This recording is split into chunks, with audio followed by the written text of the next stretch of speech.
दोस्तों अमर कॉलोनी में यहाँ पर एक धम्म यात्रा निकाली जा रही है जिसका नाम है दीपदानो उत्सव। जी हाँ, दीपदानो उत्सव जो है वो मनाया जा रहा है और यहाँ पर अमर कॉलोनी में सभी लोग जो हैं वो दीपदानो उत्सव मना रहे हैं और सारे घर सजाए गए हैं, मिठाइयों से भी मिठाई और पकवान भी बनाए गए हैं और सबसे ज़्यादा जो है वो खीर बनाई गई है क्योंकि बुद्ध धम्म में खीर जो है वो बहुत महत्व दी गई है। जानने की कोशिश करते हैं कि दीपदानो उत्सव क्यों मनाते हैं। शील बौद्धी जी भी, मैं उनसे भी जानने की कोशिश करता हूँ। सर, दीपदानो उत्सव क्यों मनाते हैं?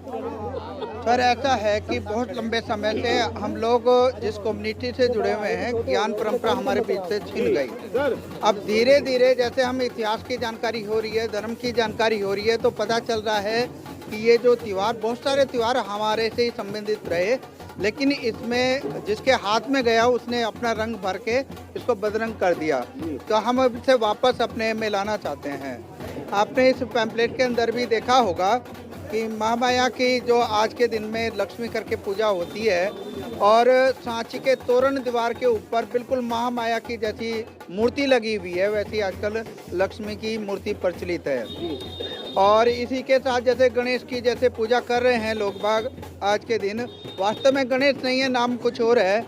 महामाया के सपने में जो सुमोध बोधिसत्व आए थे और बाबा साहब अम्बेडकर ने बुद्ध इन धम्मा में जो लिखा था कि सुमेध राम के एक बोधिसत्व महामाया के सपने में आए और उन्होंने कहा था कि मैं बुद्ध के रूप में अंतिम जन्म आपके गर्भ से लेना चाहता हूं। तो वो सुमोध जो बाद में बुद्ध बने और जिन्होंने विनय पिटक के रूप में विनय का संदेश संसार को दिया और विनायक कहलाए, तो उस विनायक की पूजा भी आज हम लोग करते हैं, लेकिन आज उसका रूप बिगड़ गया है।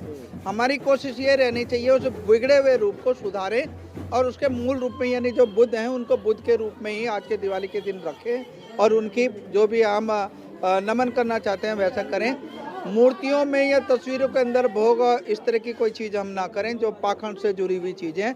महापुरुषों को याद करना है जिनकी वजह से हमारा अस्तित्व बना हुआ है। जी, पर ये भी कहा जाता है कि 84 कंट्रियों में बौद्ध धम्म को माना जाता है और भारत का वो धम्म था, पर 84 कंट्रियों में से एक भी देश जो है वो आज के दिन विजयदशमी के दिन कोई भी दीपदानो उत्सव नहीं मनाता।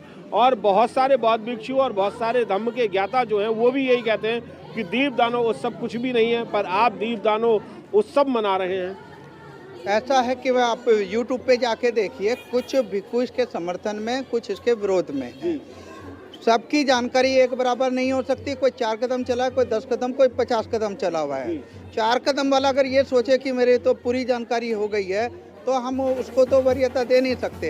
अब देखना कि 4 कदम की मेरी जानकारी, 4 की आपकी, 4 की उनकी, सबको मिला के हम अपनी मुकम्मल जानकारी कर सकते हैं। जो लोग दीपदान उत्सव के खिलाफ बोल रहे हैं, क्या वो ये जानते हैं कि सुमोध बोधि जो सत्व थे वो चीन के अंदर कांगीतेन करके नाम से उनकी पूजा हो रही है, जापान के अंदर कांगीतेन और विनायक तेन करके नाम चल रहा है।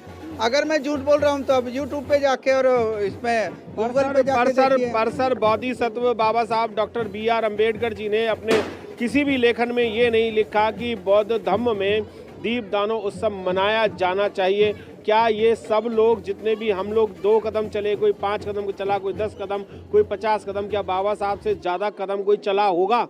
उनको आप चैलेंज भी कर रहे हैं? नहीं, उनको चैलेंज नहीं कर रहे। आप ये देखिए कि बाबा साहब अम्बेडकर ने अपने पूरे के पूरे साहित्य के अंदर कहीं ये लिखा है कि बुद्ध पूर्णिमा मनाई है, कहीं ये लिखा है कि ये जो विजयदशमी का त्यौहार है वो मनाइए, कहीं ये लिखा है कि जो जुलाई के अंदर हमारा वर्षावास वो आता है, धन परिवर्तन समारोह, वो लिखा है कहीं। कोई भी त्यौहार मनाने के बारे में, और पूरे के पूरे त्रिपिटक के अंदर जो ये मिलता है कि जो फसल कटने पे जो त्यौहार होते हैं उनका तो जिक्र मिलता है, कहीं बुद्ध पूर्णिमा मनाने का जिक्र मिलता है। ठीक है, आप दिवाली वाले दिन ही क्यों ये दीपदानो उत्सव मना रहे हैं? इसके भी तो कोई कारण होंगे या इनके कोई पीछे कोई छुपा हुआ रहस्य होगा?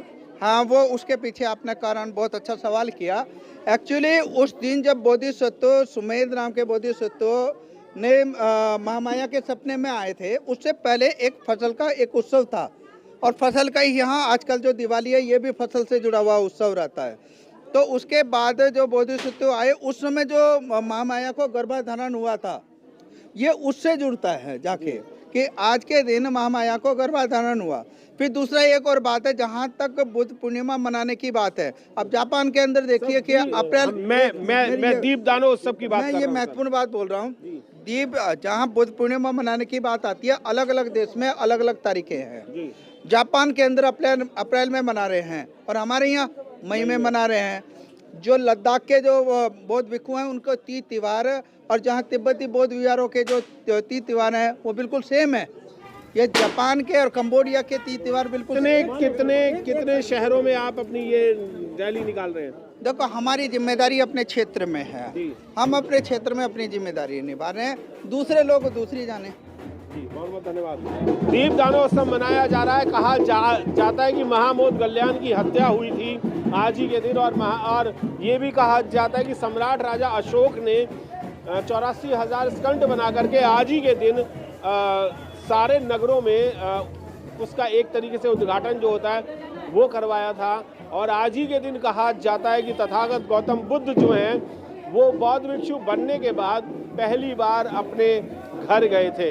ये तीन बातों को भी जोड़ा जाता है। और आज एक और बात सुनने को मिली है कि तथागत गौतम बुद्ध के जो माता जी थी, उनके गर्भ धारण होने से पहले उनके सपन में एक इसी दिन के लिए वो आया था, और आज खेती के रूप में भी वो मनाते हैं। दीपदानोत्सव जो है अलग अलग तरीके से लोग अलग अलग तरीके से मना रहे हैं। आइए, आप कैसे मना रहे हैं और किस तरीके से इसको मानते हैं, कमेंट्स जरूर करें। जय भीम, नमो बुद्धाय। मिलेंद्र गौतम।